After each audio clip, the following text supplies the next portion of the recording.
আজ এলাম আমার বাড়ি থেকে 160 কিলোমিটার দূরত্বের একটা কম্পিটিশনে। হ্যালো গাইজ, আমি সুভাশিস। আরো একটি সুন্দর সকালে তোমাদের সবাইকে স্বাগতম। এইরকম রাতের অন্ধকারে বাইকে চেপে আমি প্রথমে চলে এলাম তারকেশ্বর, আর এখন সময় হচ্ছে রাত 2:45। এরপরেই তারকেশ্বরে বেশ কিছুক্ষণ দাঁড়িয়ে থাকার পর আমি ট্রেনে চেপে চলে এলাম হাওড়া। হাওড়া থেকে এক্সপ্রেস ট্রেন ধরে চললাম আজকের ডেস্টিনেশনের দিকে। ট্রেনের বাইরে এরকম অসাধারণ দৃশ্য দেখতে দেখতে আর সবাই মিলে একসাথে মজা করতে করতে আমরা এসে পৌঁছে গেলাম আজকের ডেস্টিনেশন সিউড়ি। এরপরই সবাই ট্রেন থেকে নেমে যে যার লাগেজপত্র নিয়ে হাঁটা দিলাম। তবে এরকম অচেনা জায়গাগুলো নতুন করে চেনার মজাটা কিন্তু আলাদাই।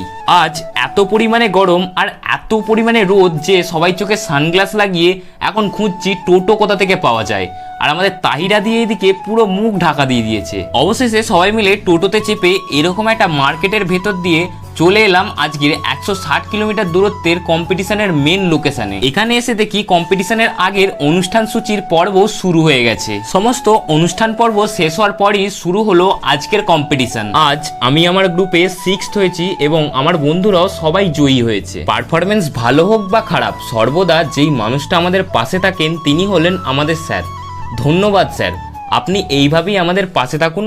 আপনার দেখানো পথ ধরেই আমরা সর্বদা হেঁটে যাব। আর আজ আমরা যেই স্যারের কম্পিটিশানে এসেছি তিনি হলেন শুভঙ্কর স্যার। আজ স্টেজেতে ওনারই একটা গিফট সব স্যারেরা মিলে আনবক্সিং করছেন। সত্যি গিফটটা অসাধারণ সুন্দর। আর এটাও বলি, এটা হলো হাতের তৈরি একটি পেন্টিং। অবশেষে গার্লস বিভাগে চ্যাম্পিয়ন অফ চ্যাম্পিয়ন রাউন্ডে চ্যাম্পিয়ন হলো আমাদের বোন অঙ্কনা এবং রানার্স হলো আমাদের দিদি নেহাদি। সমস্ত কম্পিটিশনের পর্ব শেষ হতেই রাস্তা দিয়ে আমরা সবাই মিলে হেঁটে চলে এলাম লজে। জার্নিটা ভালো লাগলে অবশ্যই একটা লাইক করবে। দেখা হচ্ছে পরবর্তী এপিসোডে। ততক্ষণের জন্য রাধে রাধে।